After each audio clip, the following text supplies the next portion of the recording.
Les entretiens des patriotes, bonjour à tous. Fusillade à Bruxelles, Darmanin qui accuse Benzema, la fin du paradis européen. Avant de répondre à cette question, je voulais remercier particulièrement tous ceux qui soutiennent la réinformation. Nous sommes victimes, j'ai envie de dire, de coups en dessous de la ceinture, pour pas dire plus. Merci donc aujourd'hui à Sandrine, à Stéphane Di Pasquale, à VTT Pollux et à Claudine Voirin pour votre soutien à l'aide de ces merci rémunérateurs. Et je tenais également à remercier tous ceux qui soutiennent cette chaîne par un petit pouce, un gentil message ou la diffusion sur d'autres réseaux sociaux. Cela devient en effet très compliqué quand on pense que des hommes de paix sont censurés pour des raisons à chaque fois inconnues. Nous ne savons pas pourquoi nos vidéos sont censurées. Pour contourner la censure délirante de cette plateforme, je profite donc de l'espace de liberté défendu par Elon Musk et je reposte la vidéo dans son intégralité sur X. J'ai vu la vidéo, je ne comprends toujours pas cette censure. Exposé pourtant magistral de géopolitique d'Idriss pour comprendre le conflit israélo-palestinien, scandaleusement censuré donc, malgré son caractère impartial et appelant clairement à la paix. Ceux qui font sciemment obstacle à la paix devront répondre en effet de leurs actes. Mais est-ce que cela vous étonne? Non, j'imagine pas vraiment, parce que Thierry Breton a mis en place ce Digital Act qui fait en sorte que la liberté d'expression soit étranglée un peu plus tous les jours, que la censure gagne du terrain. Les Français avaient voté pour le paradis européen, cet espace de liberté, et ils sont en train de se réveiller dans un véritable enfer. Oui, cette année 2023 est l'année de toutes les révélations. Les Français ont compris qu'ils s'étaient fait avoir pendant la pandémie, ils ont compris que l'Europe ne les protégeait plus, ils ont compris que l'Europe ce n'était pas la paix, c'était au contraire la guerre, et même le risque maintenant c'est une guerre civile du fait de nos dirigeants incompétents, corrompus et qui veulent absolument mener ce projet du World Economic Forum. Et pour couronner le tout, nous vivons au rythme des attentats dans l'Union européenne. Le dernier en date à Bruxelles. Mais avant de le traiter, je voudrais reprendre une information que je vous avais donnée il y a 2 jours. Le déplacement de Van der Leyen en Israël provoque une tempête au sein de l'Union européenne. Je convoque un Conseil européen extraordinaire pour définir une position commune et une ligne d'action claire et unifiée, dixit Charles Michel. Mais qui est ce Charles Michel? Il est président du Conseil européen, mais également un ancien élu belge. Et que reproche-t-il à Van der Leyen précisément? Eh bien, c'est d'avoir parlé évidemment en son nom, mais surtout de risquer de mettre le feu dans de nombreux pays européens où il y a une très grosse communauté musulmane. Oui, ce fut un véritable vent de panique à Bruxelles, du fait des quartiers comme Molenbeek. Et la crainte de Charles Michel s'est concrétisée hier soir. Bruxelles replonge dans le terrorisme. 2 Suédois ont été abattus lundi dans le centre de la capitale belge. L'auteur des faits, en fuite, était toujours recherché dans la nuit. À l'heure où j'enregistre, il n'est toujours pas arrêté, mais nous avons quelques éléments qui nous est donnés par la presse. Attentat à Bruxelles, le suspect, un homme connu de la justice en Belgique et en Tunisie, est toujours recherché. Alors on a évidemment un profil identique, quelqu'un qui est dangereux, qui est connu des services de police, mais qui est libre comme l'air parce que les lois européennes ne permettent pas d'expulser ce genre de personnage. Selon le parquet fédéral, les 2 victimes ont été ciblées en raison de leur origine suédoise. Les enquêteurs recherchent toujours Abdel-Salem El, un homme de 45 ans d'origine tunisienne, sans papier qui se réclame du groupe État islamique. Mais ce qui a le plus choqué les internautes, c'est que la police semblait absente hier à Bruxelles. Le terroriste de Bruxelles continue tranquillement ce chemin et tire sur tout ce qui bouge. Est-ce qu'il y a encore une police en Belgique? On pourrait dire la même chose dans de nombreux pays européens. L'Europe nous a désarmés. Avec tous les signalements, ils sont incapables de l'attraper. Mais là encore, est-ce que nous sommes surpris qu'il n'y ait pas de force de l'ordre? Nous connaissons comment fonctionne l'Union européenne. Ce sont des gens qui regardent des chiffres, qui regardent des budgets, mais qui ne regardent pas la réalité des pays. Prenons l'exemple de l'hôpital. Vous avez donc des classes de plus en plus âgées, qui arrive. Et que fait-on? On est en train de diminuer les places dans les hôpitaux, on diminue l'offre de santé. Autrement dit, on crée un système de santé sous-taillé par rapport à la réalité de la population française. C'est ça l'Union européenne, c'est ça le cauchemar européen. Et pour la justice, pour la police, pour l'armée, nous vivons dans la même situation. À tel point d'ailleurs que certains hommes politiques, comme Bruno Retailleau, n'hésitent pas à dire, notamment chez nos confrères de Boulevard Voltaire, que la France est très affaiblie. Et là, on a une sorte de malaise. Bruno Retailleau qui nous explique que la France est affaiblie, mais qui sont les responsables de l'affaiblissement de la Belgique ou de la France, si ce n'est cette classe politique qui dirige la France ou l'Europe depuis 20 ans. Pour mémoire, il faut rappeler que Bruno Retailleau est président des LR au Sénat, mais il a contribué avec Ciotti, c'était l'axe Ciotti-Retailleau, à maintenir Emmanuel Macron au pouvoir, puisqu'il y avait une motion de censure en juin 2023 présentée par l'Elliott, et qu'il a refusé, en tout cas le bureau politique de LR, a refusé de la voter. Ce sont donc des gens qui sont complices avec Emmanuel Macron et qui nous expliquent « Oh là là, la France est affaiblie depuis Emmanuel Macron ». De sacrés hypocrites. Et que dire de la France insoumise? Alors eux, ils sont au-delà du réel. Pour le député d'extrême gauche Jean-François Coulombe, la France insoumise, l'extrême droite est responsable de l'attentat de Bruxelles. Le terrorisme islamique est consubstantiel à l'idéologie d'extrême droite, car il partage avec elle l'obsession et la haine identitaire, ethnique ou religieuse. Seule l'identité des victimes de leur crimes diffèrent, mais toujours les peuples et les innocents les subissent. Vous imaginez qu'il est en train de mettre dos à dos des gens qui sont en train d'assassiner et des gens qui militent pour tout simplement un peu plus de justice, un peu plus d'équité. Eh bien, dans ces conditions, on comprend mieux pourquoi notre État est très affaibli. Alors, bien évidemment, certains députés de la France insoumise sont en train de mettre les pieds dans le plat, en tout cas des gros pieds dans le plat.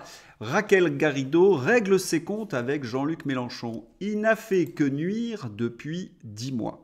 Une fois n'est pas coutume, nous allons être d'accord avec Raquel Garrido. Oui, Jean-Luc Mélenchon est un vrai nuisible de la politique française. Mais on pourrait élargir cette critique à l'ensemble de la France insoumise. Ce sont eux qui défendent systématiquement des groupes fanatiques. Ce sont eux qui défendent systématiquement les poisons délinquants de la société française. Ce sont eux qui ont fait capoter tous les mouvements contestataires à la politique d'Emmanuel Macron, des Gilets jaunes jusqu'aux manifestations de la réforme des retraites. Et que dire de leur complicité dans les politiques sanitaires? Oui, la France insoumise va à l'encontre des intérêts des Français et c'est peut-être pour cette raison qu'ils vont disparaître. Et maintenant, on va se tourner vers les piliers de la Macronie, comme François Bayrou. Dernière minute, François Bayrou est jugé à partir d'aujourd'hui pour complicité de détournement de fonds publics. Bayrou va donc prendre du galon en Macronie puisque plus vous êtes malhonnête et allez au tribunal, plus vous êtes bien vu. Il n'y a pas à dire, la Macronie, c'est un vrai repère de coquins. Et pour mémoire, Emmanuel Macron l'avait nommé ministre. Ministre de quoi? De la Justice. Oui, dans le premier gouvernement Macron, Bayrou était ministre de la Justice. Il a dû démissionner justement du fait de cette affaire qui traîne depuis de longues années. Et dire qu'aujourd'hui le ministre de la Justice, c'est Dupond-Moretti, c'est résumer en un seul ministère toute la Macronie. Alors, comme ils sont incompétents, qu'ils soutiennent l'Union européenne, qu'ils soutiennent le projet mondialiste, ils se retrouvent face aux conséquences de leurs actes. Darmanin est omniprésent sur tous les plateaux de télévision. J'ai consacré un numéro hier. Il était invité chez Pascal Praud. Et Pascal Praud a rappelé une vérité essentielle. Ce chiffre est terrible. 2 500 000 entrées d'immigrés sous Macron depuis 2017. Record battu. 1 600 000 premiers titres de séjour. Chaque année, sous Macron, le record est battu. 650 000 demandes d'asile ont déjà été déposées. Si Pascal Praud a tout à fait raison de pointer la responsabilité d'Emmanuel Macron, de Gérald Darmanin et j'ai presque envie de dire de toute la classe politique française, il oublie néanmoins, comme à son habitude, les responsabilités de l'Union européenne. C'est bien l'Union européenne qui a défini cette idéologie immigrationniste sans frontiériste, c'est bien cette Union européenne qui a travaillé main dans la main avec les ONG de George Soros. On se rappelle la phrase de Jacques Attali, les États deviendront des hôtels où chacun pourra venir y loger comme il veut. Le résultat de cette politique, elle est devant nos yeux, nous sommes au bord de la guerre civile. Face à ces accusations, Gérald Darmanin ment, essaie de noyer le poisson et il détourne l'attention sur Benzema. Il règle donc le cas Benzema. Il serait proche donc des frères musulmans. Mais que reproche-t-on exactement à Karim Benzema? Eh bien, ce tweet, entre autres. Toutes nos prières pour les habitants de Gaza, victimes une fois de plus de ces bombardements injustes qui n'épargnent ni femmes ni enfants. Ce tweet de Karim Benzema, publié le 15 octobre, a de quoi choquer. Non par le texte lui-même, mais parce qu'on cherche en vain son pendant ou son corollaire sur Israël. La semaine précédente, l'incursion du Hamas n'a épargné ni femmes ni enfants israéliens. Benzema est alors resté totalement muet. Une réaction ciblée donc qui complète le déplaisant curriculum vitae du footballeur, Ballon d'Or en 2022. Il faut rappeler encore une fois que l'homme de bien ne distingue pas les victimes en fonction de leur religion ou de leur nationalité. Et puis ce tweet était en français alors qu'il a l'habitude d'écrire en anglais. Autrement dit, il s'adresse directement aux jeunes des banlieues. Karim Benzema vient ni plus ni moins de mettre de l'huile sur le feu. Nous connaissons des attentats tous les 2 jours sur le sol européen et vous avez des artistes qui profitent de leur notoriété, donc pour exciter les esprits faibles. Mais ce qui me choque le plus, c'est que ce Benzema doit beaucoup à la France. Une ingratitude tout à fait insupportable. On se rappelle que lorsqu'il n'avait pas été sélectionné du fait de son attitude, quelle avait été sa défense? Eh bien, que le sélectionneur a cédé à la pression d'une partie raciste de la France. La fameuse excuse qui lui avait été livrée sur un plateau par toute la gauche immigrationniste. Il est soutenu par Éric Cantona et Jamel Debbouze qui analysent Karim Benzema et par extension Hatem Ben Arfa paye la situation sociale de la France d'aujourd'hui. Vous avez une équipe de France qui donne une large part, pour pas dire la très grande majorité, la chance à des joueurs d'origine étrangère et vous avez ce genre de phrase grotesque. La réalité sociale de Benzema, c'est en réalité le succès professionnel d'un côté et la fréquentation de racailles délictuelles de l'autre. Depuis 2015, Benzema est empêtré dans l'affaire de chantage à la sextape à l'encontre de son coéquipier Mathieu Valbuena. Il a été condamné en novembre 2021 à 1 an de prison avec sursis et 75 000 € d'amende pour complicité de tentative de chantage. Il n'a pas fait appel. Il faut également noter que Damien Rieu a gagné son procès contre le sportif puisqu'il avait montré ses accointances avec les milieux fanatiques. Qu'est-ce que cela nous enseigne, cette histoire Benzema? Mais on pourrait ajouter Naël, on pourrait ajouter Taf, Bouaf, Médine et compagnie. C'est que la gauche a toujours sélectionné des jeunes anti-France, au détriment, quelles que soient leurs origines d'ailleurs, de ceux qui étaient honnêtes, qui étaient justes, qui étaient droits, qui aimaient notre pays. Et aujourd'hui, bien, cela revient vers eux comme un boomerang. La société est clivée et c'est bien la faute de cette gauche qui n'a pas su séparer le bon grain de l'ivraie. Et notre président de la République dans tout cela, est-ce que je l'oublie? Pas du tout, il a décidé d'être impitoyable. Oui, le président veut être impitoyable après l'attentat d'Arras. L'exécutif mobilise les préfets. La grosse mauvaise blague. Macron veut être impitoyable après l'attentat d'Arras. En stoppant l'invasion migratoire? En renvoyant les fichiers? Non, en demandant aux préfets de passer au peigne fin les fichiers des personnes radicalisées. Écœurant ou grotesque. Pour les habitués de la communication gouvernementale, nous savons qu'Emmanuel Macron, lorsqu'il est coincé, demande au préfet d'intervenir, de prendre en charge dans une certaine mesure sa propre communication. Non, Emmanuel Macron montre une fois de plus qu'il ne sait pas quoi faire. Il se paie de grandiloquence pour masquer le vide de sa politique. Est-ce que les Français sont dupes? Pas le moins du monde, bien évidemment. Faites-vous confiance au gouvernement pour que l'État se montre impitoyable envers les porteurs de haine à 82%. Les Français disent non. Quant aux 17% restants, manifestement, ils ont des troubles cognitifs parce que la réalité, elle est connue. L'article 3 ne souffre nulle dérogation, même en cas de danger public menaçant la vie de la nation, avait argumenté dans son arrêt la CEDH. Il en est de même, y compris dans l'hypothèse où, comme en l'espèce, le requérant a eu des liens avec une organisation terroriste. Autrement dit, la France ne peut strictement rien contre tous ces fichiers S. Et oui, tant que la France sera sous la tutelle de la CEDH et des directives bruxelloises, elle ne sera pas maître de son destin en ce qui concerne les frontières. Frexit et souveraineté, ce sont les deux remèdes à ce problème. Et dire que tous ces politiques français européistes nous ont vendu l'Europe comme la solution. Ensemble, nous serions plus forts, nous sommes plus faibles. Ensemble, nous allons nous enrichir, nous sommes en train de nous appauvrir. Et puis l'Europe, c'est la paix. Nous sommes au bord de la guerre civile. Alors pour masquer tout cela, de la communication, de la communication, de la communication à outrance, de plus en plus grotesque. Et là, la femme du président de la République, Brigitte, a dépassé peut-être le mur du son. Direct, il va y avoir de plus en plus de formation à la tolérance, à la bienveillance. Comment faire avec nos enfants de son monde qui est là pour les rassurer, annonce Bibi Macron en réaction à l'attentat d'Arras. Quand vous voyez comment son mari a traité les non-vaccinés, les gilets jaunes, c'est cocasse de sa part, bienveillance et tolérance. Nous sommes vraiment dans un monde orwellien avec cette Macronie. Nous sommes au bord de la guerre civile et il vous parle de formation à la tolérance. Mais il mesure le décalage avec l'attente des Français. Est-ce qu'il pense réellement que ces formations à la tolérance vont avoir le moindre succès? Je voudrais qu'on revienne en arrière. Il y a plus de 30 ans, lorsque les banlieues commençaient à basculer, quand il y avait une explosion de la délinquance, quelle a été la solution prônée par Lionel Jospin? La prévention.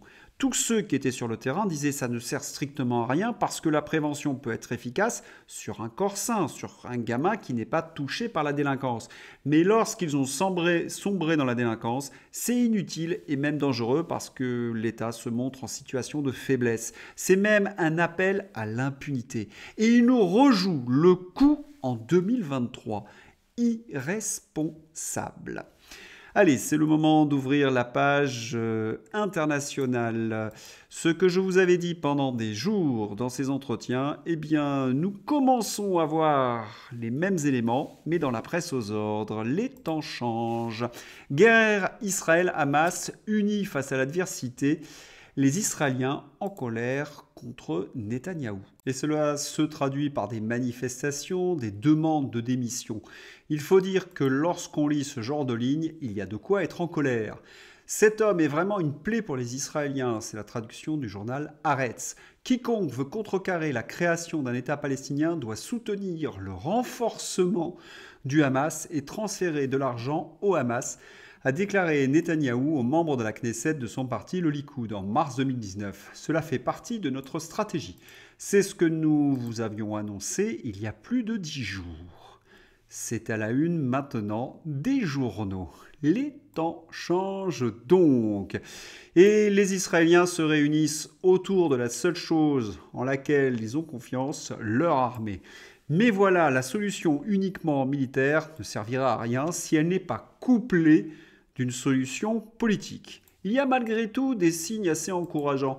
Par exemple, Zelensky. Zelensky, persona non grata en Israël. Comme BHL, Zelensky adore se faire filmer sur un champ de bataille et à l'abri des combats. Mais les Israéliens refusent cette indécence. Tsahal a interdit à BHL l'accès au kibbutz de Kfar-Aza. Le gouvernement israélien a refusé la visite de Zelensky. Allez, on va pas bouder notre plaisir, on va revoir Bernard-Henri Lévy se faire humilier. Guerre Hamas-Israël aux abords de Kfar-Aza. BHL tente de négocier un accès avec les soldats. Retournez vous asseoir de l'autre côté de la route avec tout le monde, lui intime l'un d'entre eux. Vous nous dérangez, là! BHL se faisant refouler, c'est un véritable plaisir. Sinon, il y a toute une activité diplomatique derrière cette communication. Georges Malbruno nous annonce: l'Égypte tente de mettre sur pied une conférence internationale afin de sortir de la spirale de la violence à Gaza. Réédition de la conférence de Sharm el-Sheikh en 1996, il faudra élargir les invitations cette fois. Et nous apprenons plus ou moins qu'il y a des négociations entre le Hamas et Israël. Un responsable de la branche militaire du Hamas, qui détient 200 Israéliens, a annoncé qu'il les libérerait si les conditions sont réunies. L'ancien chef de la branche politique, Kam Meshal, a déclaré que la libération des 6000 Palestiniens détenus en Israël était dans la balance. Mais qui pourrait permettre réellement les discussions entre des groupes qui sont intimement ennemis? Eh bien, je vous en ai parlé depuis plusieurs jours, c'est Vladimir Poutine. Pour tenter d'éviter le pire, Vladimir Poutine a eu des entretiens téléphoniques avec Benjamin Netanyahou, Israël, Ebrahim Raisi, Iran, Bachar al-Assad, Syrie, Abdel Fattah al-Sisi, Égypte, et Mahmoud Abbas, autorité palestinienne. Le seul à avoir parlé à tous ces leaders. Si loin donc, oui, c'est le seul homme qui peut réaliser l'impossible. Si je devais résumer la situation, l'Europe a besoin du gaz russe, l'Europe a besoin de la diplomatie russe pour faire en sorte que ce conflit ne s'envenime pas au Moyen-Orient, l'Europe a besoin de l'expertise russe en matière antiterroriste. Mais qu'est-ce qui a pris aux dirigeants européens de suivre la voie américaine? Je crois que vous avez peut-être la réponse. D'autant plus que la Russie est associée, vous le savez, à la Chine. Le président russe Vladimir Poutine est arrivé en Chine 7 mois après un sommet organisé à Moscou où les deux dirigeants avaient scellé leur amitié sans limite. C'est au tour du président russe de se rendre chez son homologue chinois et notamment pour montrer au reste du monde le succès des routes de la soie. Allez, on va terminer ce journal sur une image un peu étonnante. Nous avions des rugbyman, mais nous avons aussi des sœurs rugbyman. Je vous mets l'extrait dans ma description. Fascinant. Prolongation du match de rugby en Ardèche entre une sœur et un écolo qui se fait plaquer magnifiquement par la religieuse. Et en plus, l'écolo, il a un faux air d'Émeric Caron, que du bonheur. Allez, j'espère que vous avez apprécié ce journal. Je vous souhaite une excellente journée et je vous dis au revoir.